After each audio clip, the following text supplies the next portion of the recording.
الحمد لله رب العالمين الرحمن الرحيم مالك يوم الدين إياك نعبد وإياك نستعين اهدنا الصراط المستقيم صراط الذين أنعمت عليهم غير المغضوب عليهم ولا الضالين آمين ربنا آتنا في الدنيا حسنة وفي الآخرة حسنة وقنا عذاب النار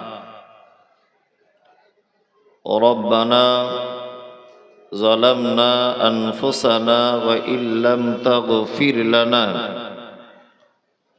وترحمنا لنكونن من الخاسرين آمين اللهم صل على محمد وعلى آل محمد كما صليت على إبراهيم وعلى آل إبراهيم إنك حميد مجيد اللهم بارك على محمد وعلى آل محمد كما باركت على إبراهيم وعلى آل إبراهيم إنك حميد مجيد آمين رب اشرح لي صدري ويسر لي أمري واحلل عقدة من لساني يفقه قولي ربي زدني علما وقال الله تعالى أعوذ بالله من الشيطان الرجيم إن الذين آمنوا وعملوا الصالحات أولئك هم خير البرية جزاؤهم عند ربهم جنات عدن تجري من تحتها الأنهار خالدين فيها أبدا رضي الله عنهم ورضوا عنه ذلك لمن خشي ربه وقال الله تعالى إن شر الدواب عند الله صم بكم الذين لا يعقلون আজকের জলসার সুযোগ্য নির্বাচিত যোগ্যতম সভাপতি উপস্থিত আমন্ত্রিত ওলামায়ে কেরাম বিজ্ঞাপিত অবিজ্ঞাপিত আজকের জলসার অতিথিবৃন্দ শ্রোতা হিসাবে যারা এসেছেন চলে গেছেন আসছেন নারী পুরুষ আবাল বৃদ্ধ বনিতা নির্বিশেষে সকলকে জানাচ্ছি আন্তরিক শুভেচ্ছা ভালোবাসা প্রেম মোবারকবাদ সাধুবাদ স্নেহাশিস যথাক্রমে শ্রেণীগতভাবে আলহামদুলিল্লাহ এতক্ষণ পর্যন্ত আপনারা অনেক ওলামায়ে কেরামদের কাছ থেকে খুব মূল্যবান কথা শ্রবণ করেছেন। আমি এসেছি অনেক দূর থেকে, ডিস্টার্ব না করে একটু কষ্ট করে হলেও আমার সময়টাকে একটু অতিবাহিত করুন। তারপরে পরে এটাও বলে দিই, আমি রবের প্রশংসা আদায় করে নিয়েছি আরবিতে, তারপরেও একবার প্রশংসা আদায় করছি যে মহান রব আমাদেরকে এই মুহূর্তে দুনিয়াবি সমস্ত খারাপি কথা কাজ সমস্ত কিছু থেকে বিরত রেখে একটি দ্বীনি মজলিসে বসার তৌফিক দান করেছেন। তাই সংক্ষিপ্ত আকারে সকলেই প্রশংসা জ্ঞাপন করি আলহামদুলিল্লাহ। অতঃপর বিশ্ব বরেণ্য নেতা জনাবে মুহাম্মদ রাসূলুল্লাহ সাল্লাল্লাহু আলাইহি ওয়াসাল্লামের উপর অজস্র দরুদ শান্তির ধারায় বর্ষিত হোক। আল্লাহুম্মা আমিন, আল্লাহুম্মা সাল্লি আলাইহি। আমি পবিত্র গ্রন্থ মুকুট আল কোরআনুল কারীমের সূরা বাইয়িনার ৭-৮ নম্বর আয়াত আপনাদের সামনে তেলাওয়াত করেছি, আর সূরা আনফালের ২২ নম্বর আয়াত আপনাদের সামনে তেলাওয়াত করেছি। আনুষঙ্গিক কিছু কথা বলার জন্যে জনাবে মুহাম্মদ রাসূলুল্লাহ সাল্লাল্লাহু আলাইহি ওয়াসাল্লামের হাদিস থেকে প্রয়োজন বিশেষে কিছু হাদিস পরিবেশন করব ইনশাআল্লাহ। এই হাদিস আর কোরআনকে সামনে রেখে ছোট্ট দুটি বিষয়ের উপরে আমি কিছুক্ষণ কথা রাখব। প্রথম,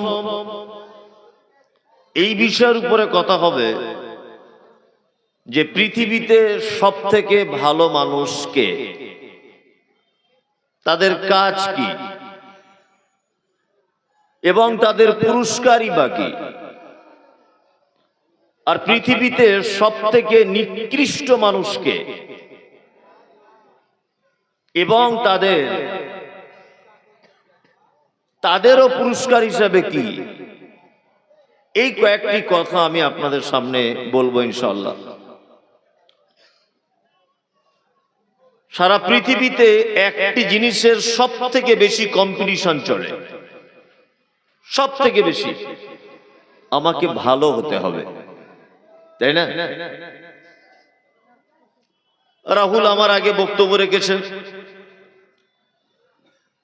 উনি যখন বক্তব্য রাখছিলেন আমার মনে মনে একটা জিনিস কাজ হচ্ছিল যে এই যে কথাগুলো বলে যাচ্ছে আমি সেগুলো বলে ফেলবো না তো। আবার মাথায় এটাও ঘুরছে ওর থেকে আমাকে ভালো করে আরো দিতে হবে, আমার হোক না হোক। কম্পিটিশনের মার্কেটে এটা হচ্ছে কি হচ্ছে না? হচ্ছে। প্রতিটা মানুষ আমাকে ভালো হতে হবে। একজন শ্বশুর ভাবছে বৌমার কাছে আমাকে উত্তম শ্বশুর হতে হবে, বৌমাও কম্পিটিশন করছে শাশুড়ির কাছে আমি ভালো বৌমা হব, তাই না? জামাই ভাবছে আমার তিনটে ভাইরাবার ভিতরে আমি আমার শাশুড়ির কাছে উত্তম জামাই হব, স্ত্রী ভাবছে আমি শ্রেষ্ঠ স্ত্রী হিসাবে আমার স্বামীর কাছে নিজেকে উপস্থিত করব, আবার স্বামীও কম্পিটিশন করছে আমার বউয়ের কাছে আমি দামি স্বামী হব। এক কথায় সারা পৃথিবী ভালো হতে হবে আমাকে, ভালো, এই কম্পিটিশন চলছে, চলছে না? চলছে।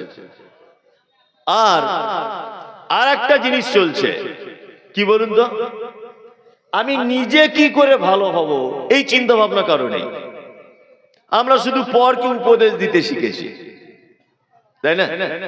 জি, আমি জলসা করছি ছাত্র জীবন থেকে, ছাত্র জীবন থেকে আমি বক্তব্য রাখছি। এই ব্রাদার রাহুলকে প্রশ্ন করছিল অনেকজন, আমাদের কোন ইমাম সাহেব যদি সুন্নত না পড়ে চলে যায়, প্রশ্ন করেছে একজন, সহি হাদিস মানবো কেন, হাবি যাবি, অনেক প্রশ্ন। আমাদের কাছে অনেক মানুষ প্রশ্ন করে, আমার তো ততটা যোগ্যতা নেই, ওই জন্য উত্তর ভালো দিতে পারি না, আর ভয়ে কারো প্রশ্ন বলতেও যাই না, শুনতেও যাই না, কারণ আমার অত যোগ্যতা নেই। আমার আজকে বক্তব্যের বয়স প্রায় 15 বছরের কাছাকাছি। আমি 15 বছরে একটা লোককে এই পর্যন্ত পেলাম না যে আমি মসজিদে এসে বসে আছি আমাকে এসে বলছে মুমতাজির সাহেব আপনার আমি খুব ভক্ত লোক, আমি বায়েত বাইনি দুয়াটা বলছি একটু হচ্ছে কি দেখুন তো। এই লোক আমি একটাও খুঁজে পাইনি। আচ্ছা, আপনারা তো বলছেন যে নামাজ আল্লাহ রসুলের মতো করে পড়তে হবে, তা মমতাজুল সাহেব, আপনি একজন আলেম মানুষ, আমি 2 রাকাত নামাজ পড়ে দেখাচ্ছি, দেখুন তো আমার নামাজটা আল্লাহর নবীর মতো হচ্ছে কিনা। এই লোক একটাও নেই। কে সুন্নত পড়ে, কে পেচ্ছাপ করে পানি নেয় না, ওটা কি হবে, এটা কি হবে, এ প্রশ্ন সাংঘাতিক। একটা লোককে এরকম দেখতে পেলাম না। আপনার ইমাম সাহেব আছেন কেউ এখানে বসে? কোন ইমাম সাহেব এখানে বসে আছেন যে আমি ইমাম সাহেব অমুক মসজিদের? কেউ আছেন? একজন হাত তুলুন। আরে তুলুন। আপনি এরকম কোন কাস্টমার পেয়েছেন যে নিজে ইচ্ছা এসে বলে আমার সূরা ফাতিহাটা হচ্ছে কি শুদ্ধভাবে দেখুন? আছে না? ওই লোকটাই আবার প্রশ্ন করবে খুনি, ওই লোকটাই প্রশ্ন করবে। তোমার এত প্রশ্ন করার ঢং কিসে? প্রতিটা মানুষ নিজে কখনো ভালো হতে চায় না, নিজে পরিবর্তন হতে চায় না, কখনোই নিজেকে নিয়ে ভাবে না। মমতাজুল ইসলামের ত্রুটি কোথায়? রাহুলের ত্রুটি কোথায়? সিরাজুলের ত্রুটি কোথায়? ওই ফটিকের মানে ত্রুটি কোথায়? অমুকের মেয়ের কোথায় ত্রুটি? এই নিয়ে ব্যস্ত। আমাকে নিজেকে যে একটু পরিবর্তন করতে হবে, এই সচেতনতা কারণে। আচ্ছা বলুন, কথা বাস্তব বলছি না অবাস্তব? আমরা প্রত্যেকেই ভালো হওয়ার চেষ্টা করি, করি না? করি। কার কাছে চেষ্টা করি ভালো হওয়ার? মানুষের কাছে। শ্বশুর বৌমার কাছে, বৌমা শাশুড়ির কাছে, জামাই শাশুড়ির কাছে, বেটা তার বাপের কাছে, বেটি তার বাপের কাছে, মানুষের কাছে ভালো হবার জন্য চিন্তা ভাবনা করি, করি না? করি। তবে একটা কথা বলে দিই, শুনে রেখে দেন। পৃথিবীতে মানুষের কাছে ভালো সার্টিফিকেট যদি আপনি পান, তাহলে এই সার্টিফিকেট দেওয়ার পিছনে 2টি কারণ থাকে। 2টি কারণ। আসলে আমি তো ঠোঁট কাটা লোক, ওই জন্য একেবারে সোজা সাপটা বলে দিচ্ছি, ভালো করে বুঝুন। পৃথিবীর মানুষ কেউ আপনাকে ভালো বলছে মানে ভেবে নেবেন যা আপনার ভিতরে 2টোর একটা কিছু আছে, তাছাড়া সহজেও ভালো বলছে না। এক, মূর্খ, নির্বোধ, পচা মূর্খ, নাম লিখতেও জানে না, আইসক্রিম বিক্রি করত, আর গালাগালি, কিস্তা কিস্তি, বিড়ি টানা, সিগারেট খাওয়া, খৈনি খাওয়া, গাঁজা খাওয়া, সব কাজে লিপ্ত। কিন্তু আল্লাহর কি কল, ও এখন একটা লটারি কেটেছিল মর্নিং এ, 25 কোটি টাকা পড়েছে। ওই লোকটা 25 কোটি। এখন ও দেখছে এত টাকা দিয়ে কি করবো, আজকে জলসা কেশবপুরে, ঠিক আছে আমার নামে 60,000 লিখুন, দিয়ে দিল। একজনে গেল তার বেটির বিয়ে, ওই তুমি 50,000 নাও। আর মৌলভী সাহেবরা মাদ্রাসার জন্য তো লাইন দিয়ে আছে, সবাইকে 10,000 20,000 করে দিচ্ছে। ওই নির্বোধ লোকটাকে দেখছি ইদানিং প্রায় জলসাতে বলছে তুমি প্রধান অতিথি। প্রধান অতিথিকে আমাদের খায়রুল সাহেব প্রধান অতিথি, অথচ 2 মাস আগে আন্ডার প্যান্ট পরে ঘুরতো, কেউ মুছতো না, কেউ মুছতো না।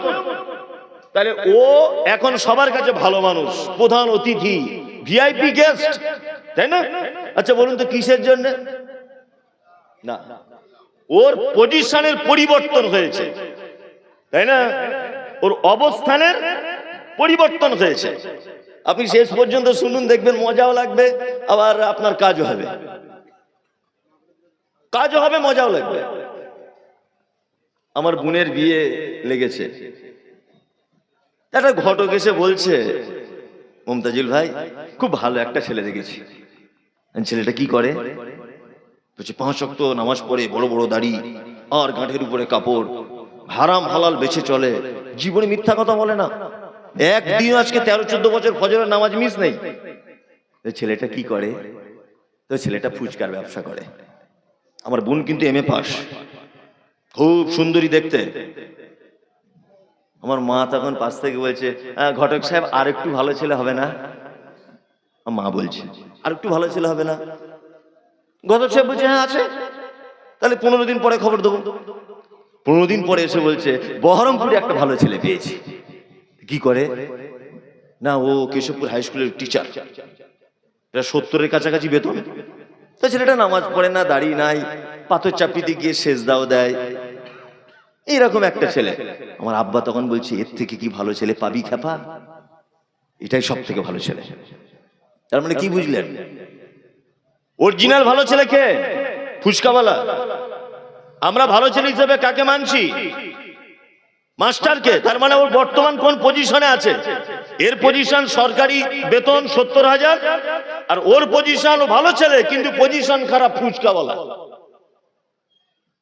পজিশন খারাপ, ওই জন্য আমরা ভালো সার্টিফিকেট দিতে পারিনি। কথা বাস্তব বলছি না বাস্তব? একদম। আপনি বললেও বাস্তব, না বললেও বাস্তব। আপনি প্রমাণ করুন। আর একটা বিষয়, আপনার সম্মান বেড়ে যাবে যদি আপনি কোটি কোটি কোটি কোটি টাকা যদি আপনি ইনকাম করতে পারেন। সে জুয়া খেলে হোক, মদ বিক্রি করে হোক, জমির দালালি হোক, যত হারাম কাজ আছে, সুদ খাটিয়ে হোক, টাকা যদি আপনি বেশি করতে পারেন, আপনার সম্মান ধরে কে? আর সব জায়গায় প্রধান গেস্ট, মসজিদের সেক্রেটারি, খেলার মাঠের সেক্রেটারি, ঈদগার মোতাল্লি, মানে ওর দায়িত্ব শেষ নাই, সারা এলাকার দায়িত্ব নিয়ে বসে আছে, টাকা অনেক বেশি। কি বলছি বুঝতে পারছেন? আর বর্তমান আপনি পরীক্ষা করে দেখুন, আমি এখনো বক্তব্য শুরু করিনি, আমি জমি রেডি করছি, হ্যাঁ এরপরে করব, কোরআন দিয়ে করব। আপনি দেখুন আপনার ফ্যামিলিতে, আপনার 4 ভাই, আপনার যে ভাইয়ের সব থেকে টাকা বেশি, আপনি দেখবেন আপনার মা তার বেটাকে বেশি কোলে করে নিয়ে ঘোরে, দেখবেন কাল সকালে। আর ওর বউকে বলে এটা আমার লক্ষ্মী বউ। আরে এর মতো বউ পাওয়া যায় না রে, কপাল গুনে বউ হয়। অথচ ঘোড়ার ডিম, কিছুই জানে না, সারাদিন হেডফোনে গান শোনে। কি বলছি বুঝতে পারছেন না? আপনার শাশুড়ির 4 জামাই, আপনি মদ পান করেন, আপনি চুল্লু খান, গাঁজা খান, বেনামাজি হন, নাইট ক্লাবে রাত কাটান, আপনি বাড়ি গিয়ে মদ পান করে শুয়ে থাকুন মেয়ে ছেলেদের গায়ের উপরে, কিন্তু টাকা আপনার অনেক বেশি। বহরমপুরের বুকে আপনার 4টে ফ্ল্যাট, 22টা লরির মালিক আপনি, রোডের ধারে 30 বিঘা জমি। আপনার শাশুড়িকে যদি জিজ্ঞাসা করা হয় তোমার কোন জামাইটা ভালো, বলবে বড় জামাইয়ের মতো ছেলে হয় না, মেয়েকে খুব সুখে রেখেছে। অথচ পাক্কা জুয়ারি মাতাল। তার মানে পৃথিবীতে ভালো সার্টিফিকেট দিয়ে আমরা তার বর্তমান অবস্থানের দিকে লক্ষ্য রেখে এবং তার অর্থনৈতিক পরিস্থিতির দিকে লক্ষ্য রেখে এ ভালো।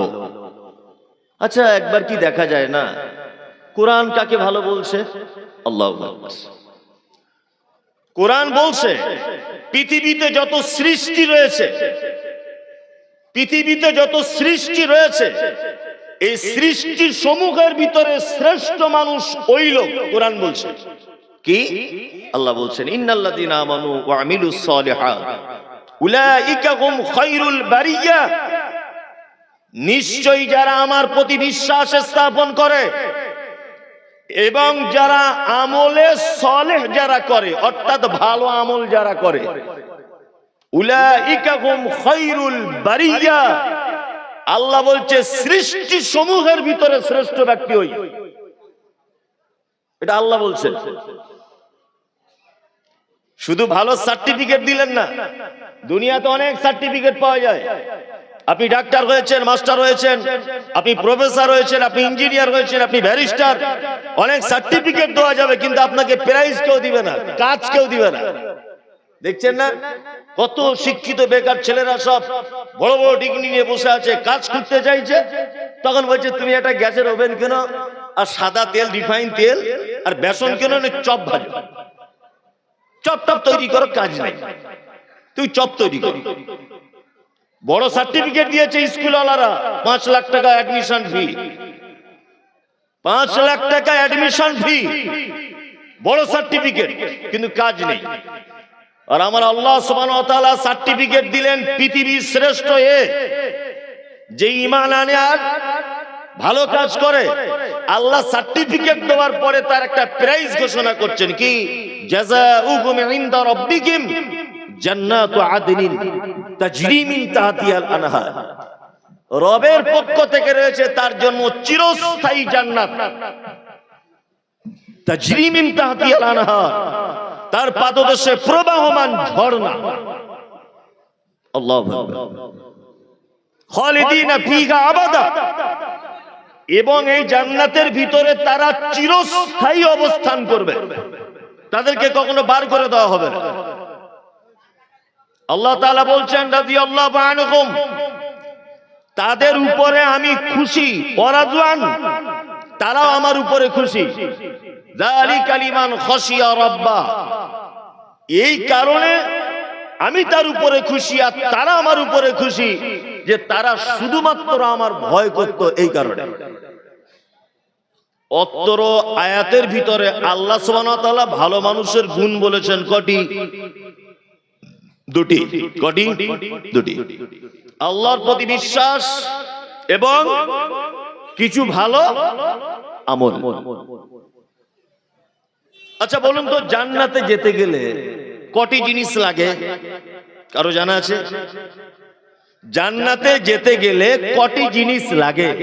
কারো জানা আছে? তিনটে জিনিস বাধ্যতামূলক জান্নাতে যাওয়ার জন্য। এক, ঈমান থাকতে হবে। দুই, আপনাকে মুসলিম হতে হবে বাধ্যতামূলক। তিন, সৎ আমল সৎ কাজ কিছু থাকতে হবে। কেউ যদি মনে করে আমি মুসলিম, কেউ যদি মনে করে যে আমি শুধু ঈমান, আল্লাহর প্রতি ঈমান রেখেছি, আমি জান্নাত চলে যাব, জি না। আল্লাহ আপনাকে জান্নাতে দিবে কোন একটা ভালো কাজের মাধ্যমে। আর এটাও মাথায় রাখবেন, আল্লাহ আপনাকে ক্ষমা করবেন কোন একটা ভালো কাজের মাধ্যমে ক্ষমা করবেন, তার আগে নয়। তার আগে নয়। দুইজন বাচ্চা ছেলে বা দুই ভাই রাস্তাতে মারামারি লেগেছে, রাস্তাতে খুব ঝামেলা ঝগড়া। আর টাটকা একটা হাজী সাহেব 3 মাস আগে হজ করে এসেছে, এরকম একটা লোক ফজরের নামাজ পড়ে সুবহানাল্লাহ সুবহানাল্লাহ, বড় পাঞ্জাবি মক্কা থেকে নিয়ে এসেছে, সুবহানাল্লাহ সুবহানাল্লাহ সুবহানাল্লাহ করতে করতে করতে করতে তাসবিহ গুনতে গুনতে পার হয়ে গেল। দেখেছে ও যারা দুই ভাই মারপিট করছে, খারাপিতে লিপ্ত, ও দেখার পরেও সুবহানাল্লাহ সুবহানাল্লাহ করতে করতে চলে গেল। ওর ওই সুবহানাল্লাহ 10 পয়সা দাম নাই। ফেরেশতারা ওকে খুঁজছে যে তোকে যদি একবার পাই কি যে করব তোকে। দুই ভাই দ্বন্দ্ব লেগেছে, মিটিয়ে দিতে হবে, এটা কোরআন। আর এই মিটিয়ে দেওয়ার মাধ্যমে আল্লাহ আপনাকে ক্ষমা করে দিতে পারেন। ছোট্ট একটা প্রসিদ্ধ ঘটনা আপনাদেরকে বলি। একজন ব্যভিচারিণী দেহ ব্যবসায়িক নারী রাস্তা দিয়ে হেঁটে হেঁটে যাচ্ছিল। যেতে যেতে দেখতে পেল একটি কূপের সাইডে এক তৃষ্ণার্ত কুকুর তার জিভ দিয়ে কাদা মাটি গুলো জিভ দিয়ে চাটছে। মহিলাটির মনে দয়া হলো। মহিলাটি নিজের গায়ের চাদর বা ওড়না দিয়ে, নিজের কাপড় দিয়ে পায়ের মোজাটা খুলে কূপ থেকে সামান্য পানি মোজাতে করে তুলে কুকুরটাকে পান করিয়েছিলেন। বলুন তো মহিলাটি ক্ষমা পেয়েছিলেন কিনা? পেয়েছিলেন, পেয়েছিলেন। তার মানে বুঝতে পারা যায় আল্লাহ যদি আপনাকে ক্ষমা করার ইচ্ছা করেন, ডাইরেক্ট যে ক্ষমা করবেন তা নয়, কোন একটা ইবাদত ভালো কাজের মাধ্যমে ক্ষমা করে দিবেন। কি বলছি বুঝতে পারছেন? জি। এর থেকে একটা জিনিস বুঝে যান, পৃথিবীর এক নিকৃষ্ট প্রাণী কুকুর, তাকে যদি পানি পান করানোর পরে একজন দেহ ব্যবসায়িক নারী যদি ক্ষমা পেয়ে যায়, তাহলে পৃথিবীর শ্রেষ্ঠ সৃষ্টিকে কে? মানুষ। তাহলে মানুষের সঙ্গে যদি আপনি ভালো আচরণ করেন, ভালো কাজ যদি মানুষের জন্য করেন, তাহলে আল্লাহর দরবারে পুরস্কার আছে না নেই? আছে। কুকুরের সঙ্গে ভালো কাজ করলে যদি ক্ষমা পাওয়া যায়, তা আপনি মানুষের সঙ্গে যদি ভালো কাজ করেন ক্ষমা পাওয়ার চান্স আছে না নেই? আছে। আল্লাহ তাআলা বলছে ওয়া আমিলুস সালিহাত, কি করতে হবে? আমলে সালেহ করতে হবে, ভালো কাজ কিছু তোমাকে করতে হবে। এইখানে একটা কথা, খুব সূক্ষ্ম কথা, আমি জানি না আগের বক্তা বলেছে কিনা। পবিত্র আল কোরআনে একটি চমৎকার শব্দ আল্লাহ সুবহানাহু ওয়া তাআলা ব্যবহার করেছেন, আমল। আমল শব্দ ব্যবহার করেছেন, কিন্তু আল্লাহ সুবহানাহু ওয়া তাআলা আমল শব্দের আগে বা আমল শব্দের পিছনে আরেকটা করে এক্সট্রা শব্দ লাগিয়ে দিয়েছেন, যেখানেই আপনি পবিত্র আল কোরআনে খুঁজবেন। আল্লাহ তাআলা বলছেন আল্লাযী খালাকাল মাউতা ওয়াল হায়াতা লিয়াবলুয়াকুম আইয়ুকুম আহসানু আমালা। আমি হায়াত আর মাউতকে এই কারণে সৃষ্টি করেছি, আইয়ুকুম আহসানু আমালা, তোমাদেরকে পরীক্ষা করা হবে যে তোমাদের ভিতরে উত্তম আমল কে করেছো, এইটা পরীক্ষা করা হবে। তার মানে আমল শব্দের আগে একটা শব্দ ব্যবহার করেছে কি? আহসান, সুন্দর আমল। আল্লাহ পবিত্র আল কোরআনের ভিতরে বলছেন, মান আমিলা সালিহাম মিন যাকারিন আও উনসা ওয়া হুয়া মুমিনুন। আল্লাহ বলছে তোমাদের ভিতরে নারী হোক বা পুরুষ হোক, কেউ যদি আমলে সালেহ যদি করে, তাহলে তাদেরকে হায়াতান তাইয়্যিবাতান, দুনিয়াতেই তাদেরকে উত্তম জীবন দান করা হবে। এখানে আমল শব্দের আগে কি শব্দ ব্যবহার করা হয়েছে? আমলের পরে সালিহা, ভালো আমল। ওয়াল আসর ইন্নাল ইনসানা লাফি খুসর। আল্লাহ তাআলা বলছে আসরের সময়ের কসম, নিশ্চয় মানুষ ক্ষতির মধ্যে নিমজ্জিত। ইল্লাল্লাযিনা আমানু, কিন্তু যারা ঈমান নিয়ে এসেছে, ওয়া আমিলুস সালিহা, যারা আমলে সালেহ যারা করেছে। তার মানে বুঝতে পারা যাচ্ছে সব আমল আবার ভালো আমল নয়, সব আমল ভালো আমল নয়। একটা পানির বোতল, এটা ধরে নেন, পানির বোতলে লেখা আছে 100% খাঁটি। আচ্ছা বলুন তো কোম্পানি লিখেছে কেন? কোম্পানি এই কারণে লিখেছে 100% খাঁটি, যে অন্য কোম্পানিতে ভেজাল ধরা পড়েছে, তাই নিজের মাল খাঁটি বলে তিনি লিখতে বাধ্য হয়েছে, যাতে মানুষ খাঁটি আর ভেজাল এটা বুঝতে পারে, তাই না? আল্লাহ সুবহানাহু ওয়া তাআলা আমল শব্দের আগে বা পরে কোথাও আহসান, কোথাও সালেহ, এই শব্দগুলো ব্যবহার করেছেন কেন? তার মানে তিনিও আগে থেকে পরিকল্পনা করে তিনিও জানেন যে পৃথিবীতে এরকম অজস্র ভুয়ো আমল মানুষ করবে। এবার একটা কাজ আপনি করছেন, সেই কাজটা ভালো না মন্দ, এটা আপনি বুঝবেন কি করে? কোন কাজ ভালো আর কোন কাজ মন্দ? সর্বপ্রথম আপনি হাদিস এবং কোরআনে যাওয়ার আগে নিজের বিবেকের পার্লামেন্টে কথাটাকে বা কাজটাকে তুলুন। আপনার বিবেক কি বলছে? ওই কাজ ভালো কাজ, যে কাজ করলে আপনি আন্তরিকভাবে খুশি হন, মনের দিক দিয়ে আনন্দ পান, মনে আপনি শান্তি অনুভব করেন, এটা হচ্ছে ভালো কাজ। খারাপ কাজ কোনটা? যেটা করার পরে আপনি অনুতপ্ত হন, নিজেকে লজ্জিত মনে করেন, নিজেকে কিছুটা ছোট মনে হয়, নিজেকে অপরের কাছে বলতে গেলে সেটা লজ্জাবোধ হয়, এটা কি? অবশ্যই খারাপ কাজ। দুনিয়াবি দৃষ্টিতে বোঝালাম ভালো আর খারাপ। এইবার আপনাকে একটা কথা বলি, আপনি রাস্তা দিয়ে হাঁটছিলেন, হাঁটতে হাঁটতে একটা বিড়ালের বাচ্চা পানিতে পড়ে গিয়েছিল, কনকনে শীত, ম্যাও ম্যাও ম্যাও ম্যাও করে ডাকছে, আপনার কানে আওয়াজ এলো, একটা বিড়ালের বাচ্চা মনে হয় পানিতে পড়ে গেল, উঠতে পারছে না। আচ্ছা আপনি যদি বিড়ালের বাচ্চাটাকে লুঙ্গিটা গুটিয়ে পানিতে নেমে তুলে দেন, বলুন তো দেখি আপনার জীবনে একটা শান্তি অনুভব করতে পারবেন কি পারবেন না? পারবেন না?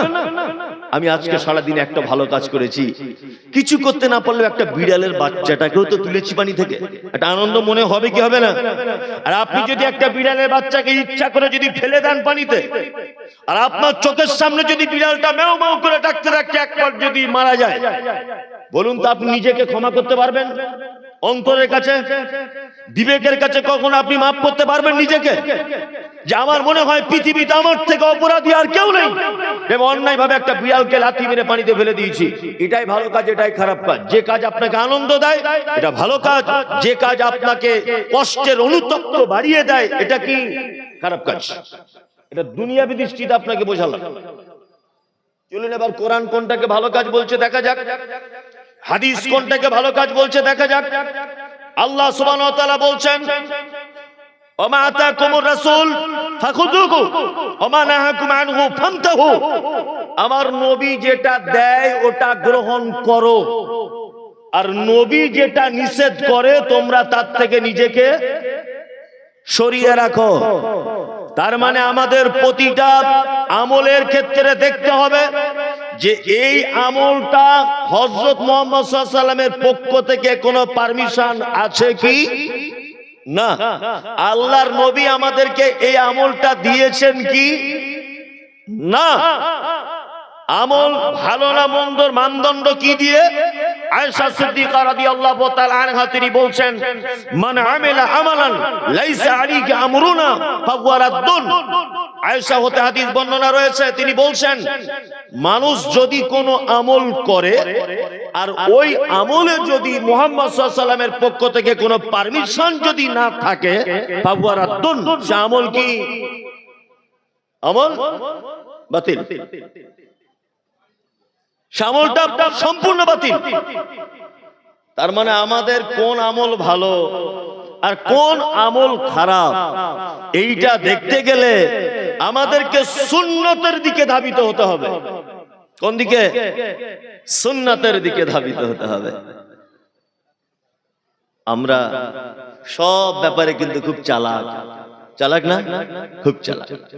5 টাকা কম দিলে বুঝতে পারে, বলে লোকটা নাকি কম শোনে কানে, ওর বিরুদ্ধে একটা কথা বলুন ঠিক বুঝতে পেরে যাবে। বলছে চোখে কম দেখে, 2 টাকা দোকানদার কম দিক, ও সব কম দেখে, ওইটা কম দেখে না।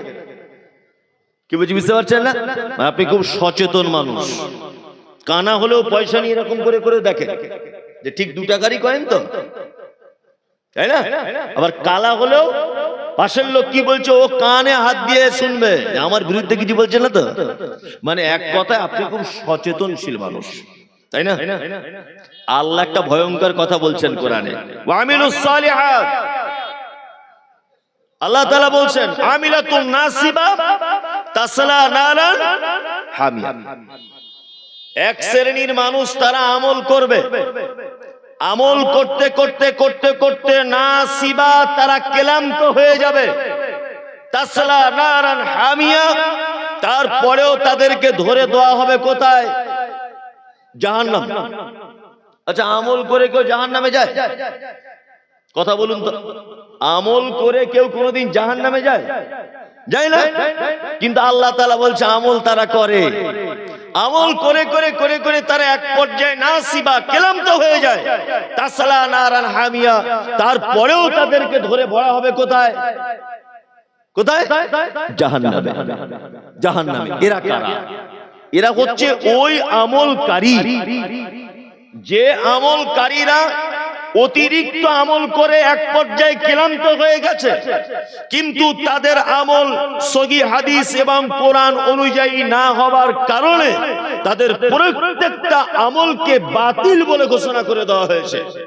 এরা কিয়ামতের দিন বড় বিপদে।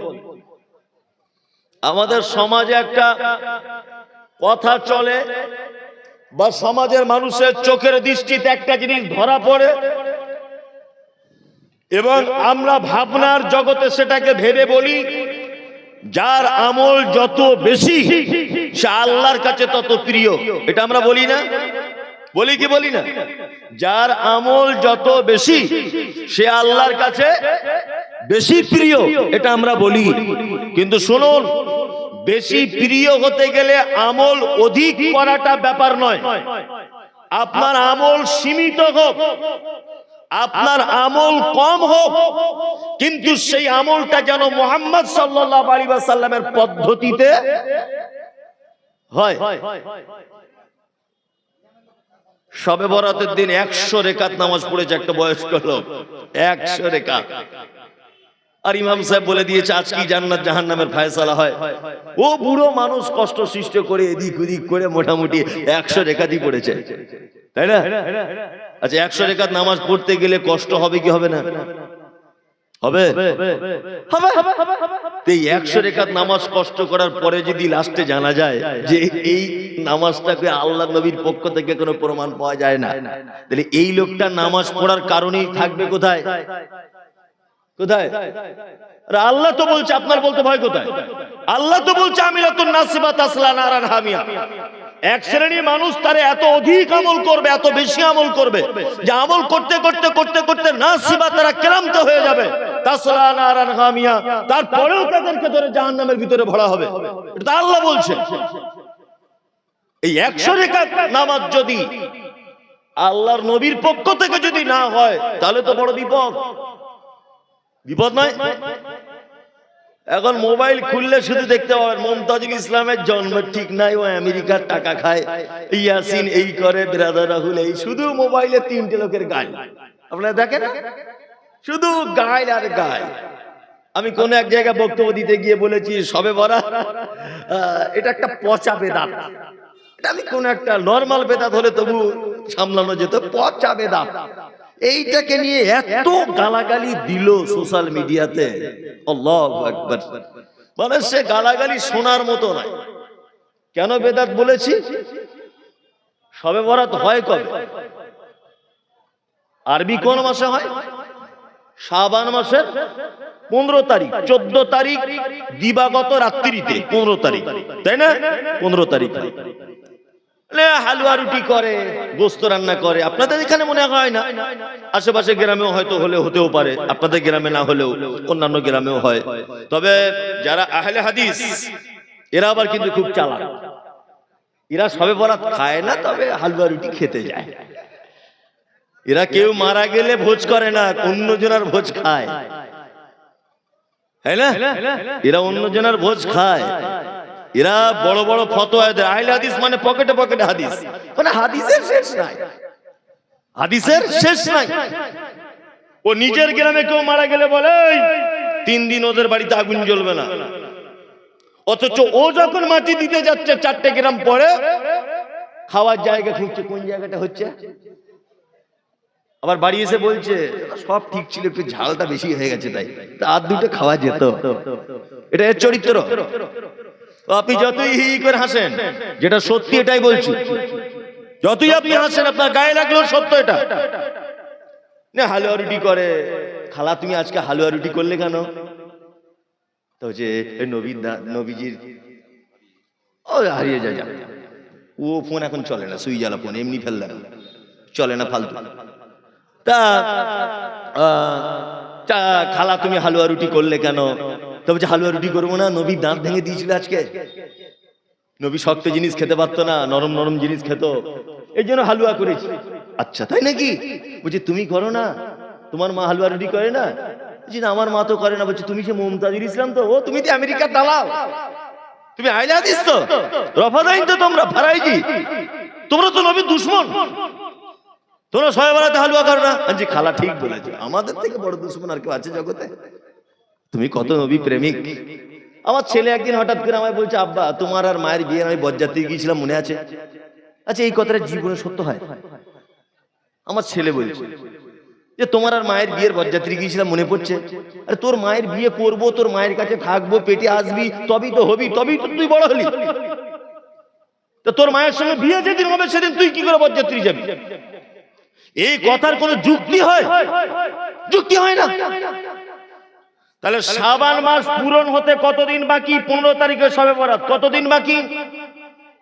15 দিন। 30 শাবান পূরণ হতে 15 দিন।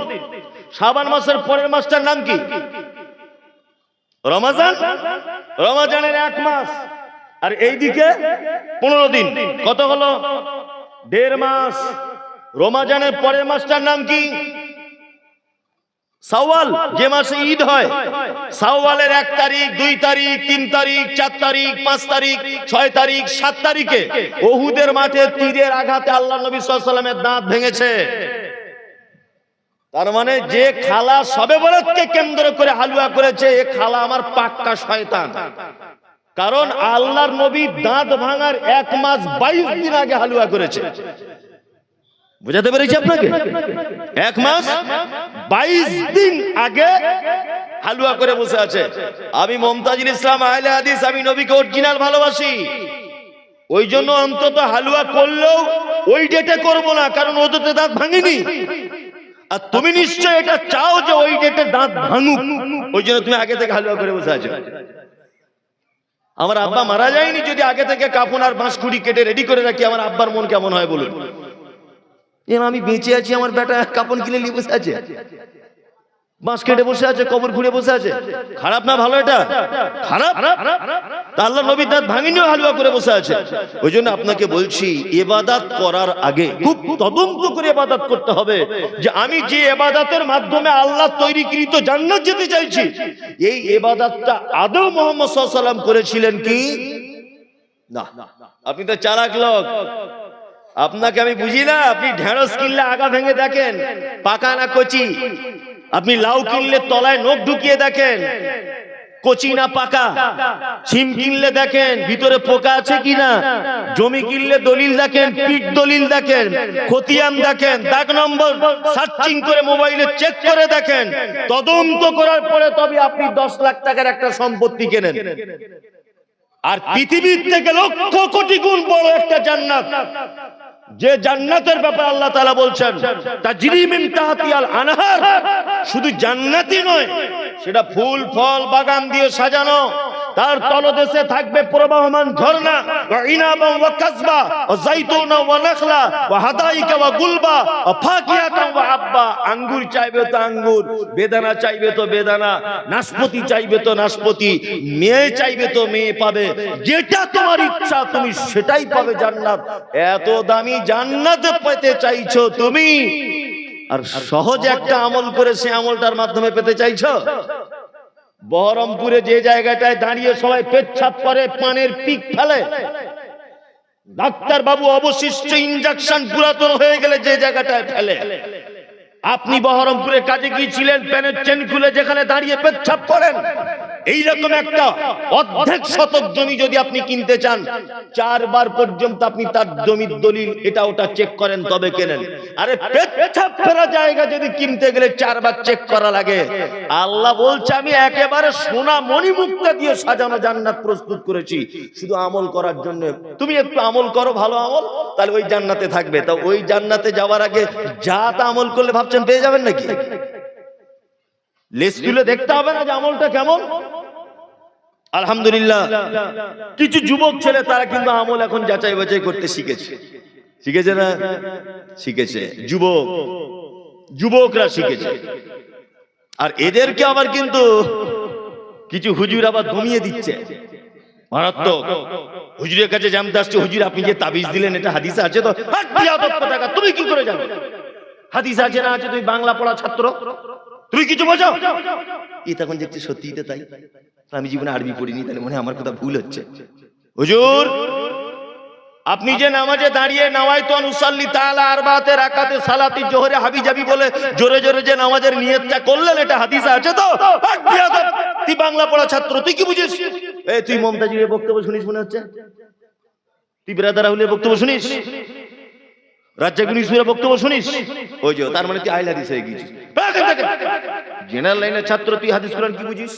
হুজুর আপনি যে নামাজ পড়ার পড়ি আল্লাহুম্মা আমিন রব্বানা আতিনা বারাকা লা ইলাহা ইল্লাল্লাহ জোরে যে হাত নিচে দিলেন দোয়া করে নিলেন, এটা হাদিস আছে তো? এই তুমি কি বোঝো? এই মনে হয় লামোজাবি হয়ে যাচ্ছে। নে কমিটি সব লোককে ওর পিছনে লেলিয়ে দিল, পাড়ার লোককে এমন পজিশন করলো ও আর মসজিদেই টিকতে পারলো না। লাস্টে আমাকে ফোন করে, রাহুলকে ফোন করে জিজ্ঞেস করছে, ভাই হাদিসটা কোথায় আছে? পাড়ায় আর টিকতে পারলাম না। এই ঘটনা ঘটছে কি ঘটছে না? হচ্ছে, অগরগ হচ্ছে। আসলে ব্যাপারটা কি জানেন? একটা গল্প বলি তাহলে শুনি। এই গল্পটা অনেক জ্ঞান আছে, হাসিও লাগতে পারে, তো আপনি হাসবেন না। আমি হাসানোর জন্য আল্লাহর কসম বলছি, ওটা আমার উদ্দেশ্য নয়, গল্পটায় জ্ঞান আছে। এই জন্য আপনাকে বলছি সমাজ ব্যবস্থাকে কিভাবে সাজিয়েছে দেখুন। একটা লোক আমেরিকায় থাকে, আমেরিকায় 40-50 বছর আমেরিকায় থাকার পরে ঠিক 65-70 বছর বয়সে একদম বুড়ো হয়ে গিয়ে বাড়ি এসেছে। বাড়ি এসে স্বামী স্ত্রী দুজনা থাকে, ছেলেরা সব লন্ডনে থাকে, মেয়েরা কুয়েতে, দুবাই, এখানে ওখানে থাকে। তার স্বামী স্ত্রী বিশাল বড় বাগান বাড়ি, 2 তলা বাড়ি, সাজানো গোছানো পরিপাটি বাড়ি। তা বুড়োটার স্ত্রীকে বলছে, আমাদের তো টাইম কি করে কাটবে বলো দেখি, এই বসে বসে কি আর বুড়ো বয়সে টাইম কাটে? নাতিপুতি পোতা কেউ নাই বাড়িতে। ওর স্ত্রী তখন বলছে, এক কাজ করো না। তো বলছে কি? মেয়ে ছেলে বুদ্ধি যা হয়, বলছে একটা গরু কেন দেখি। একটা গরু কেন? গরুটা বাগানে নিয়ে ঘুরবে, মাঠের দিকে যাবে, পা হাত পা ছাড়বে, আর খাঁটিয়ে একটু দুধ পান করা যাবে। এ তখন বইয়ের কথা শুনেছে, বইয়ের কথা সবাই শোনে, আমি যতই ফটো করি বাড়ি গেলে কথা বলতে পারি না। কি বলছি বুঝতে পারছি না? বইয়ের কথা সবাই শুনে। এ তখন ওর বইয়ের কথা শুনে বলছে, হ্যাঁ সত্যি, তাহলে 50,000 টাকা দাও তো দেখি। 50,000 টাকা দিয়েছে। 50,000 টাকা নিয়ে ও এখন গরু কেনার জন্য বার হচ্ছে, যাবে বহরমপুর হাটে। এখন গরু কেনার উদ্দেশ্যে যাচ্ছে, ওর বন্ধুর সঙ্গে দেখা রাস্তায়, অনেক দিনের ছোটবেলার বন্ধু। তো বন্ধু তখন জিজ্ঞেস করছে, ফটিক ভাই যাচ্ছ কোথায়? ফটিক ভাই যাচ্ছ কোথায়? ফটিক তখন বলছে, আরে গরু কিনতে যাচ্ছি ভাই, একটু নাড়াচাড়া করবো, হাত পা ছাড়বে, আর একটু খাঁটি দুধ পান করা যাবে। তখন বলছে, তুমি এতদিন আমেরিকায় ছিলে, তুমি গরু চিনতে পারবে তো? ও তখন হেসে বলছে, আস্তাগফিরুল্লাহ, কি কথা বলছো শফিকুল ভাই, আমি গরু চিনতে পারবো না? তা বলছে, দেখো তুমি অনেকদিন তো গরু ছাগল দেখোনি, পাড়া গ্রামে ছিলে না, তো অন্তত পক্ষে গরু কেনার আগে একবার লেজ তুলে দেখো কি গরুটা কিনছো। ও হাটে গেছে, হাটে গিয়ে দেখছে একটা নাদুস নুদুস এঁড়ে গরু। অনেক সময় এঁড়ে গরু মেয়ে গরুর মতো দেখতে হয় না, অনেক সময় হয়, দেখলে বোঝা যায় না। একটা নাদুস নুদুস এঁড়ে গরু একটা লোক নিয়ে হাটের মাঝখানে দাঁড়িয়ে আছে। এ গেছে, এ গিয়ে বলছে, ভাই গরুটার দাম কত? তা হচ্ছে 50,000। ভাই ক লিটার করে দুধ হয়? এই কথা যখন বলেছে, গরুর মালিক তখন ভাবছে, আজকে ভেড়া একটা কাস্টমার ঢুকেছে হাটে, তাহলে এঁড়ে গরুর আবার দুধ জিজ্ঞেস করে রে, এ তো কঠিন ব্যাপার। ও তখন বুঝতে পেরে ভাবতাল, বলছে আগে 15 কিলো হতো, এখন বাছুরটা বড় হয়েছে, এখন 12-13 কিলো হয়, একটু দুধ কমেছে। এ তখন দেখছে 50,000 টাকা যদি আমি কিনেই যদি 12 কেজি দুধ পাই, তাহলে এর থেকে তো ভালো গরু আর জগতে আছে। ও মোটামুটি টাকা পয়সা পেমেন্ট লেখাই টেখাই সব হয়ে গেছে, গরু কিনতে গেলে লিখতে হয়, লেখাই টেখাই সব কমপ্লিট। তখন ওর বন্ধুর কথা মনে পড়েছে, লেজ তুলে দেখতে হবে। ও তখন গরুর মালিককে বলছে, ভাই একটু হালকা লেজটা তুলে দেখা যাবে? মালিক তখন চালাক, ও বলছে, আস্তাগফিরুল্লাহ, খারাপ জিনিসটা আপনি দেখবেন, এটা না হয় বাড়ি গিয়েই দেখবেন, হাটে লোকের সামনে লেজ তুলে দেখলে খারাপ জিনিসটা দেখতে কেমন লাগবে না? আপনি সম্মানী মানুষ, আমেরিকায় থাকা লোক। এ তখন দেখছে, আস্তাগফিরুল্লাহ, তাহলে আর দেখবো না, সত্যি তো তাই খারাপ জিনিস। এ বাড়ি নিয়ে চলে এসছে। বাড়ি নিয়ে আসার পরে স্বামী স্ত্রী সারা রাত ঘুমোচ্ছে না। এ বলছে, এই কলসিতে দুধগুলো রাখবে, এবার বালতিতে রাখবো, এত দুধ কি করবে? বলছে, ছানা করবো, ফ্রিজে রাখবে, যুক্তি যাত্রা হচ্ছে। সকালবেলা গোয়ালা এসেছে, গোয়ালা স্বামী স্ত্রী দুজনে দাঁড়িয়ে আছে আনন্দ করে, বালতি টালতি নিয়ে দুধ নেবে। গোয়ালা এখন দরজা খুলে বলছে, আরে ফটিক ভাই, এ তো বলদ গরু, তো দুধ দেওয়া গরু নয়। বলছে, আস্তাগফিরুল্লাহ, তুই বলছো কি ভাই, বলদ গরু? বলছে, বলদ গরু। এখন কি করবো? তখন গোয়ালা বলছে, কিছু করার নেই, তোমার মতো বোকা লোক আছে, 50,000 টাকার গরু কিনলে একটু লেজ তুলে দেখলে না কি গরু? তখন এই আমেরিকার লোকটা বলছে, লেজ তুলতে গিয়েছিলাম, মালিক আমার লেজ তুলতে দেয়নি। এত বড় বদমাইশ, আমি লেজ তোলার মতো পজিশন করেছিলাম, কিন্তু লেজ তুলতে দেয়নি আমাকে। আজও সমাজের কিছু যুবক, কিছু জেনারেল শিক্ষিত, সোশ্যাল মিডিয়ার মাধ্যমে সঠিক ইসলাম জানার পরে আলেম ওলামাদেরকে যখন সঠিক ইসলামটাকে জানাবার বা জানার চেষ্টা করছে, হুজুর তখন তার লেজ তোলারই সুযোগ দিচ্ছে না। তো দেখবে কি করে? ধুমকি দিয়ে দিচ্ছে, তুমি জেনারেল শিক্ষিত ছেলে, তুমি কি বুঝো হাদিস কোরআন, ভাগো এখান থেকে। মানে ও যে একটু যুবক ছেলে, লেজ তুলে দেখবে, এই সুযোগটা ওর নাই, এই সুযোগটা ওর নাই। আর একটা কথা বলছি, শুনে রেখে দেন, সঠিক হাদিস এবং কোরআন শুনে সঠিক পথে আসছে কিন্তু সব যুবকের দল, কিছু বয়স্ক লোক আছে। আপনি দেখেছেন কোন হুজুর পরিবর্তন হয়েছে? দেখেছেন আপনি আজ পর্যন্ত কোন হুজুর পরিবর্তন হয়েছে? আপনি দেখেছেন? দেখবেন। ওই ছেলেটা আগে নামাজে দাঁড়িয়ে নাওয়াইতু নুসাল্লি দিয়ে নামাজ শুরু করত, ইন্নী ওয়াজহাতু ওয়াজহিয়া লিল্লাযী ফাতারাস সামাওয়াতি ওয়াল আরদ হানিফা, এই দিয়ে নামাজ পড়িতে দাঁড়াতো। তারপরে নাওয়াইতু দিয়ে নামাজ শুরু করত। আগে রাফল ইয়াদাইন করতো না, আগে জোরে আমিন বলতো না, নামাজের পরে দোয়া করত, সব কিছু করত। যত রকমের নামাজের ভিতরে বেদাত আছে, যত রকমের হাদিস এবং কোরআনের বিরোধিতা করা আছে যে আমলগুলোতে, সব কাজে লিপ্ত ছিল। কিন্তু ও দেখবেন, ডাক্তার জাকির নায়েকের বক্তব্য শুনে হোক, মতিউর রহমান মাদানির বক্তব্য শুনে হোক, রাজ্জাক বিন ইউসুফের বক্তব্য শুনে হোক, মুজাফফর বিন মুহসিনের বক্তব্য শুনে হোক, কারো না কারো বক্তব্য শুনে নিজেকে পরিবর্তন করেছে। কিন্তু যে হুজুর 30 বছর ইমামতির দায়িত্বে আছে, হুজুর পরিবর্তন হয় না জীবনে। কারণ কি বলুন তো? হুজুর পরিবর্তন হলেই বিপদ, রুজি রুটির ব্যাপার আছে। এবার পাকা চিটা। আবার মাদ্রাসা দেখেছেন মোবাইলে? কেউ দেখেছেন? তবে মাদ্রাসার 200 ছেলে কোরআনের হাফেজ হচ্ছে আলহামদুলিল্লাহ। তা মাদ্রাসার যে প্রধান শিক্ষক হুজুরের চালাকি বলছে, প্রধান শিক্ষক তাকে জিজ্ঞাসা করছে, আব্দুল্লাহ বলো তো, আমার থেকে 2-4 বছরের ছোট হবে হয়তো বয়সে, কিন্তু ও প্রধান শিক্ষক, যোগ্যতা বেশি আমার থেকে, ওই জন্য। তো আমি ওকে বলছি, বলো তো কোরআন যদি স্পিরিটে পড়া হয়, মানে একটা হাফেজ যত স্পিরিটে পড়তে পারে, খতম করতে টাইম লাগবে কতক্ষণ? আমাকে বলছে, হুজুর 8 থেকে 9 ঘন্টা লাগবে। 10 ঘন্টা আপনি ধরে চলে, তবে একটা খতম হবে। কি বলছি বুঝতে পারছেন না? কোরআন যত দ্রুত গতিতেই পড়া যাক, খতম করতে টাইম লাগবে কতক্ষণ? একভাবে পড়লে 9 থেকে 10 ঘন্টা। কিন্তু আমি এটা ভাবি, একদিন শবে বরাত হয়, হুজুর এক রাত্রিতে 22 জনের বাড়ি খতম দেয়। এটা হয় কি করে? এটা হয় কি করে? হ্যাঁ, হুজুরকে যখন আপনি বলতে যাবেন, তখন হুজুর বলবে, আপনি বুঝবেন না, আগে থেকে 27 পারা পড়া ছিল, আপনার বাড়ি 3 পারা পড়লাম। ও কি কোরআনের ঠিকাদার নাকি? ও কোরআনের ঠিকাদার? ও পাক্কা বাটপার, ও চিটার। আপনাদের কাছে যে কথা বলছি, আমল করার আগে অবশ্যই আমল যাচাই বাছাই করতেই হবে, করতেই হবে। আবেগে গা ভাসিয়ে দিয়ে চলবেন না। আল্লাহ আমলের মাধ্যমে কি দেবেন? আমি বলেছি ভালো মানুষ কারা? ভালো মানুষ হবার দ্বিতীয় পর্যায়ে আল্লাহ কি বলেছেন? ওয়ামিলুস সলিহাত, যারা আমলে সলেহ যারা করে, সৎ কাজ যারা করে, ভালো কাজ যারা করে, আমলে সলেহ করার পরে তাদের পুরস্কার কি? জান্নাত। আল্লাহ যখন আমল করার পরে জান্নাত দেওয়ার ঘোষণা করছেন, সে আমলটা একবার দেখা লাগবে কি লাগবে না? আমল আল্লাহ নবী সাল্লাল্লাহু আলাইহি ওয়াসাল্লাম করেছিলেন কিনা দেখা লাগবে কি লাগবে না? লাগবে, লাগবে।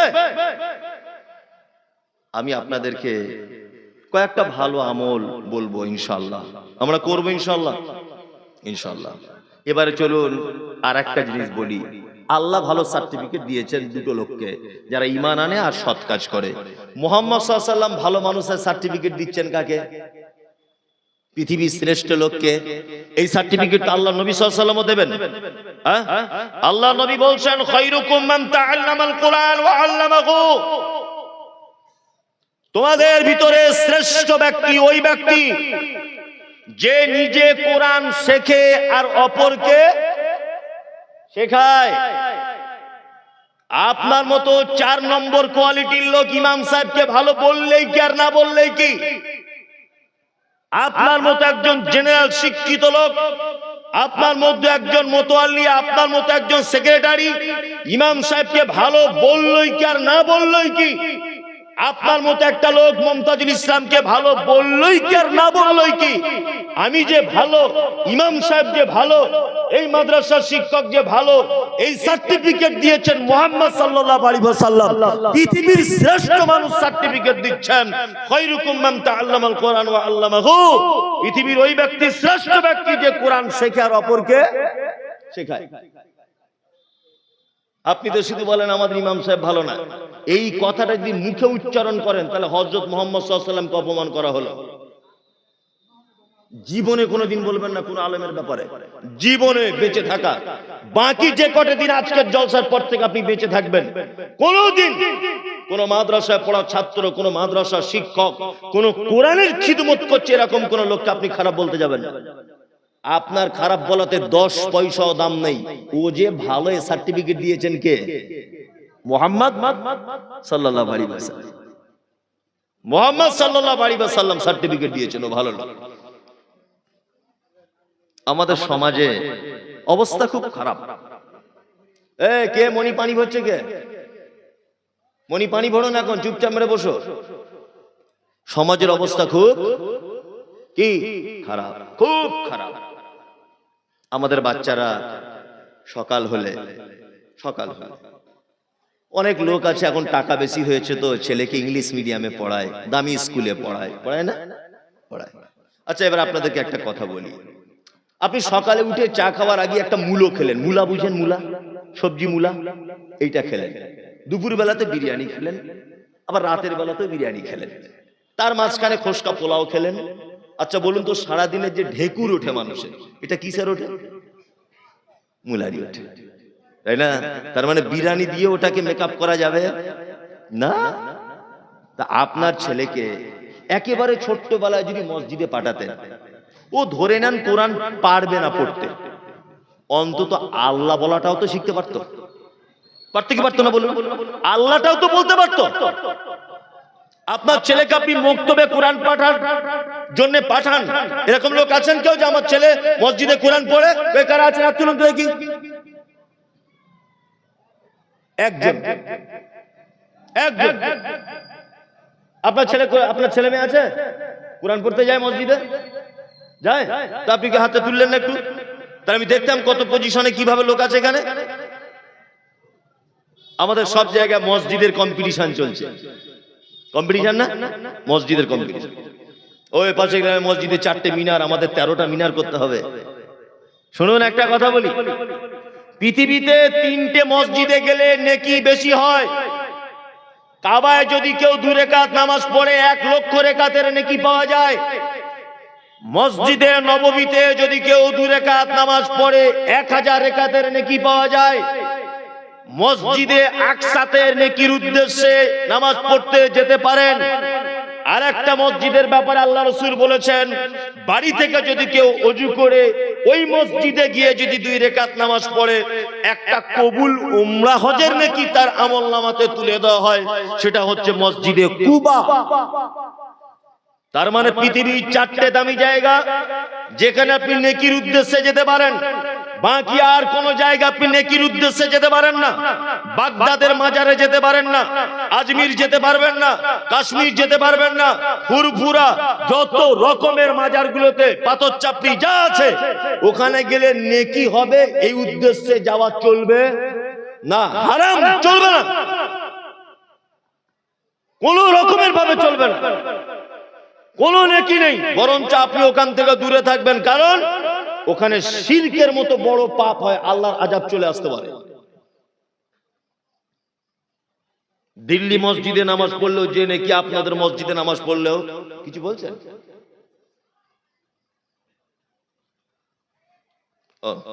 ঠিক আছে, কিসের জন্য?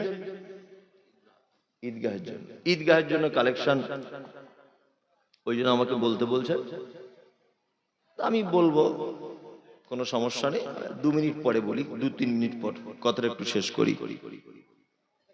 সব কথা বাদ দিয়ে দেন, সব মূল যেটা কথা সেটা হচ্ছে মুহাম্মদ সাল্লাল্লাহু আলাইহি ওয়াসাল্লাম তিনি বলেছেন যে পৃথিবীর মধ্যে ওই ব্যক্তি সর্বশ্রেষ্ঠ কে? খায়রুকুম মান তাআল্লামাল কুরআন ওয়া আল্লামাহু, যে ব্যক্তি কোরআন শেখে এবং অপরকে শেখায়। আমরা ঈদগাহ, মসজিদ এই নিয়ে কম্পিটিশন চালাচ্ছি, বর্তমানে চালাচ্ছি না? জলসা, কম্পিটিশন। কিন্তু আমাদের এক জায়গায় কম্পিটিশন করা দরকার ছিল, যে আমাদের গ্রামে মসজিদে 5 লাখ টাকা দিয়ে মার্বেল পাথর না বসিয়ে, মসজিদে বিশাল কিছু না করে, আমরা যদি মসজিদের পাশে 2 কাঠা জমি কিনে একটা ছোট্ট করে মক্তব তৈরি করতে পারতাম, আর গ্রামের প্রতিটা বাচ্চাকে যদি কোরআনের শিক্ষাটা দিতে পারতাম অন্তত পক্ষে, তাহলে তার কিছু না কিছু উপকার হতো। রমজান মাসে অনেক লোক যখন মসজিদে কোরআন যখন তেলাওয়াত করে, আচ্ছা বলুন তো, আপনার কোরআন তেলাওয়াত করতে পারেন না, আপনার দেখে মন খারাপ করে না? করে কি করে না? করে। আপনি পড়তে পারেন না, তাই তা আপনার ছেলেটারও যেন এই মন খারাপ করে, আপনি এটা চান তো? চান যে আমার ছেলেরও যেন আমার মতো পজিশন হয়? যারা কোরআন জানবে তারা তেলাওয়াত করবে রমজান মাসে, আর যারা জানবে না হা করে বসে থাকবে। লোকজন চলে যাচ্ছে, রাত্রি 12:30 বাজে, ঈদগাহের জন্য কালেকশন। আমি ক্ষমা চেয়ে নিচ্ছি, আমি বানিয়ে গুছিয়ে সুর করে দোয়া করতে পারবো না, পেলেন এমনি চাইবো। যদি আপনারা আপনাদের ঈদগাহের জন্য কিছু দেন আলহামদুলিল্লাহ। মুহাম্মদ সাল্লাল্লাহু আলাইহি ওয়াসাল্লামের শেখানো যে দোয়া, ওই দোয়াটুকুই আমি আপনাকে বলে শেষ করে দিতে পারবো। আমি অত বানিয়ে বানিয়ে কালেকশন করতে পারি না। তা অবশ্যই ঈদগাহ একটা ভালো জায়গা, যেখানে মানুষ সালাত আদায় করবে, 2টি খুশির সালাত যেখানে আদায় হবে, সেখানকার জন্য আপনারা অবশ্যই আপনাদের মূল্যবান অর্থ কিছু ব্যয় করবেন। অবশ্যই এই লোকগুলার 5 মিনিট থাকবে, তারপর সব পালাবে, এটা আমি জানি। আসলে এটা আমার প্রতিদিনের কাজ। জলসা করাটা আমার কি প্রতিদিনের কাজ। এই যে কালেকশনের কথা বললাম, আর 5 মিনিটের লোক থাকবে না। লোক অত বোকা আছে যে 12:30টায় তোমার কালেকশনের কথা শুনবো। বরঞ্চ আমি বক্তব্য যাই রাখছিলাম, এখনো যদি 1 ঘন্টা রাখতাম লোক সব বসে থাকতো। কি বলছি বুঝতে পারছেন না? কিন্তু এই যে কালেকশনের কথা বলে দিচ্ছে, আর একটা লোক থাকবে না, দেখুন সুর করে কাটছে। আপনারা ঈদগাহের জন্য সকলেই দেন। আপনারা যারা বসে আছেন এখানে, নিশ্চয় কমিটি একটা উদ্দেশ্যকে কেন্দ্র করে জলসাটা দিয়েছে, এমনি দেয়নি। এমনি দিয়েছে? দেয়নি। তা আপনাদের ভিতরে কেউ আছেন যে আমি 2000, 1000, 5000 টাকা দিব আল্লাহর রাস্তায়? এরকম লোক যদি কেউ থাকেন, এই গ্রামের লোক, বাইরে গ্রামের লোকের কাছে বলবো না, কারণ ঈদগাহ আপনাদের গ্রামের, চেষ্টা করবেন আপনারা বেশি করে দেওয়া। আমি ভিন্ন গ্রামের লোকের কাছে জোর করতে পারবো না, তারপর আপনি দিতেও পারেন। 5600 একজন দিনী ভাই, তিনি 5600 টাকা দিলেন। আল্লাহুম্মা সাল্লি আলাইহি, আল্লাহুম্মা বারিক আলাইহি। আল্লাহ তুমি তার উপরে শান্তি বর্ষণ করো, তার মালে বরকত দাও। আল্লাহ তুমি তার উপরে রহম করো। কেউ আর আছেন ভাই? কেউ আছেন এরকম যে আমিও এরকম কিছু একটা দিব ঈদগাহের জন্য? আসেন। আরে 5600 দিয়েছে বলে আপনাকে যে ওটাই দিতে হবে তার কোনো কথা নেই। আপনি 1000 দেন পারলে, সমস্যা কি আছে? জি, আল্লাহু আকবার। মানে মনে হয় আগে কালেকশন হয়েছে নাকি? হ্যাঁ, তাহলে একই জমিতে বারবার চাষ দিয়ে লাভ নেই। হ্যাঁ, হয়নি কালেকশন? মোটামুটি হয়েছে। মুর্শিদাবাদের কালেকশন তো হওয়ার কথা। জানি না আপনাদের এলাকার অবস্থা কি, ব্যবসায়িক মানুষ বেশি না চাষিবাসী মানুষ বেশি? চাষাবাদ বেশি হলে কালেকশন না হওয়ারই কথা, কারণ এখন অফ টাইম। হ্যাঁ, এখন তো টাইমটা তো কালেকশনের মতো টাইম নয়, তাই না? ধান উঠবে, মানুষের ভুট্টা উঠবে, তখন হলে তো মানুষ কিছু দিতে পারবে। তারপরে ঈদগাহের ব্যাপার, আপনারা কিছু লিখিয়েও রাখতে পারেন নাকি? লিখেও রাখতে পারেন যে আমার পক্ষ থেকে 1000 টাকা আমি লিখে রাখলাম, আমার পজিশন হলে আমি দেব টাকাটা, এটাও আপনি করতে পারেন। আল্লাহ সুবহানাহু ওয়া তাআলা পবিত্র আল কোরআনে দানের প্রসঙ্গে তো অনেক কথা বলেছেন। লান তানালুল বিররা হাত্তা তুনফিকু মিম্মা তুহিব্বুন। অতক্ষণ পর্যন্ত কখনোই তোমরা কামিয়াব পেতে পারো না, কখনোই তোমরা সফলতা অর্জন করতে পারো না, কখনোই তোমরা কল্যাণ পেতে পারো না, যতক্ষণ না পর্যন্ত তোমরা তোমাদের প্রিয় বস্তুকে আল্লাহর রাস্তায় সাদাকা দান না করবে, ততক্ষণ পর্যন্ত তোমরা কল্যাণ বা নেকি ভালো কাজ করতে পারো না। যারা বসে আছেন ভাই, আপনারা 500-1000 টাকা যদি পারেন তো ঈদগাহের জন্য দেন। যদি কেউ পারেন দেন, 200-100 যা আছে তাই দেন। আর কি বলবো? জি,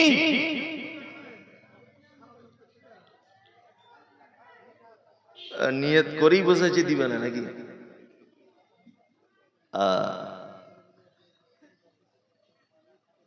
নিয়ত করেই যদি বসেন যে দিব না, তাহলে তার কিছু করার নেই। আর যদি মনে করেন যে আমি কিছু দিব বলে এসেছি, বা আপনি বলার অপেক্ষায় আছি, বা পরিস্থিতির অনুকূলে হলে দেব, তাহলে আপনারা অবশ্যই দিয়ে দেন, অবশ্যই দিয়ে দেন ভাই। ওখানে কমিটির ছেলেরা আছে, ওখানে কমিটির ছেলেদেরকে দেন, দেন ওখানে দিয়ে দেন, কমিটির ছেলেদের দেন। দিচ্ছে আলহামদুলিল্লাহ, দেন সবাই দেন, সবাই গিয়ে দেন, ওদেরকে দেন, আল্লাহর রাস্তায় ওদেরকে দেন। এটা ভালো কাজে, ওয়ালা তাআওয়ানু বিল ইসমি ওয়াল উদওয়ান ওয়া তাআওয়ানু বিল বিররি ওয়াত তাকওয়া ওয়ালা তাআওয়ানু বিল ইসমি ওয়াল উদওয়ান। তোমরা ভালো কাজে কি করো? সহযোগিতা করো, ভালো কাজে এগিয়ে যাও, ভালো কাজে পরামর্শ দাও, আর মন্দ কাজে নিষেধ করো, মন্দ কাজে বিরোধিতা করো। এটাই হচ্ছে মূল বিষয়। আল্লাহ সুবহানাহু ওয়া তাআলা পবিত্র আল কোরআনে ভালো কাজের ব্যাপারে অনেক কথা বলেছেন। আমার ইচ্ছা থাকার পরেও আমি বলতে পারলাম না, দুঃখিত। ইচ্ছা ছিল হয়তো আপনাদেরকে আরো কিছু হাদিস কোরআনের কথা আমি বলতাম, কিন্তু পরিবেশ আমাকে সাথ দেয়নি, ওই জন্য বলা হলো না। আল্লাহ বেহতার জানে, আবার কখনো কোথাও এলে ইনশাআল্লাহ আলোচনা হবে। না, আমি তো গজল বলি না, গজল শুনবে না। তুমি আসমানে থাকো প্রভু, আমি জমিনে। তুমি আসমানে থাকো প্রভু, আমি জমিনে। তবু তোমারি প্রেম জমে হৃদয় গহীনে। আমি তোমারি গোলাম গো, অন্য কারণ। আমি তোমারি গোলাম গো, অন্য কারণ। আলিমুল গায়ব তুমি, মালিক রব্বানা। আল্লাহ আল্লাহ আল্লাহ আল্লাহ। তুমি আসমানে থাকো প্রভু, আমি জমিনে। তুমি আসমানে থাকো প্রভু, আমি জমিনে। তবু তোমারি প্রেম জমে হৃদয় গহীনে। আর বলবো না, পয়সা দেন না, ফালতু পয়সা করে দেন, দিয়ে দেন। জি, হাজির বেটার বিয়ে হলো কাজীর বেটির সাথে। হাজির বেটার বিয়ে হলো কাজীর বেটির সাথে। কাজীর বেটি বলছে আমি যাব সিনেমাতে। হাজির বেটা বলে ওগো বাপজে আমার হাজি, ওগো বিবি তোমার কথায় কেমনে হব রাজি। কাজীর বেটি দুঃখ মনে কথা নাকি বলে। হাজির বেটা পড়লো ফেরে বোঝাই কোন ছলে। সিনেমা দেখা মেয়ে মানুষ ঘরে রাখা দায়, অবশেষে রাজি হতে হলো নিরুপায়। হাজির বেটা বলে শোনো শোনো গো সুন্দরী, আমার ছোট আমার জামা পড়ো তাড়াতাড়ি। দুই বন্ধুর মতো তারা গেল সিনেমাতে। রাস্তা তাদের জানা আছে, সন্দেহ নাই তাতে। বিয়ের আগে কত গেছে হিসাব কে বা রাখে। হলের সামনে দাঁড়িয়ে গেল, লাগলো আলোর ছটা। অনেক দিনের পুরাতন বন্ধুর সাথে হলো দেখা। বন্ধু বলে ওরে বন্ধু এটা কে তোর হয়? বন্ধু বলে ওটা আমার শালার পরিচয়। আদেশ করিল আল্লাহ পবিত্র কোরআনে, আর বিবাহ করিতে যত আদম সন্তানের। কোরআনে আদেশে আল্লাহ যদি না করিত, মানুষের বংশ সব ধ্বংস হয়ে যেত। কিন্তু হয় বর্তমানে হতেছে এমন, বেটির বিয়েতে বেটার বাপ নিচ্ছে কত পণ। কেউ সোনা দানা নিচ্ছে, কেউ টাকা করি, কেউ জমি জায়গা নিচ্ছে, কেউ নিচ্ছে বাড়ি। আবার কত বাপজি বলে নিব না গোপন, বেটা বেটি সাজিয়ে দিকি বিয়াই আপন। টাকার বেলা সাধু সাজে, জমির বেলায় চোর। টাকার বেলায় সাধু সাজে, জমির বেলায় চোর। বর্তমানে বেটার বাপ এমনি হারামখোর। চোর লোকে চুরি করে অন্ধকারে হলে, বেটার বাপ করে চুরি দিনের উজ্জ্বলে। হায়রে বেটার বাপ তুমি এমনি লুবি হলে, টাকার বদলে বেটা বিক্রি করিলে। বহরমপুর হাটে শনি বিক্রি হয় পাঁঠা। বহরমপুর হাটে শনি বিক্রি হয় পাঁঠা। আর পাঁঠার মতো বিক্রি করো তোমরা নিজের বেটা। হায়রে বেটার বাপ তুমি এমনি লুবি হলে, পাঁঠার মতো বেটা বিক্রি করিলে। তোর জন্য কত নারী বিষ পান করে, কত নারী গলায় দড়ি দিয়ে ঝুলে পড়ে। এর জন্য কে বা দায়ী জানো বেটার বাপ? শত শত বেটির বাপরা দিচ্ছে অভিশাপ। মজলিস ভাঙা দোয়া বলে দি। এই আর সুন্দর তো সবই, আমাকে খেপা পেয়েছে নাকি?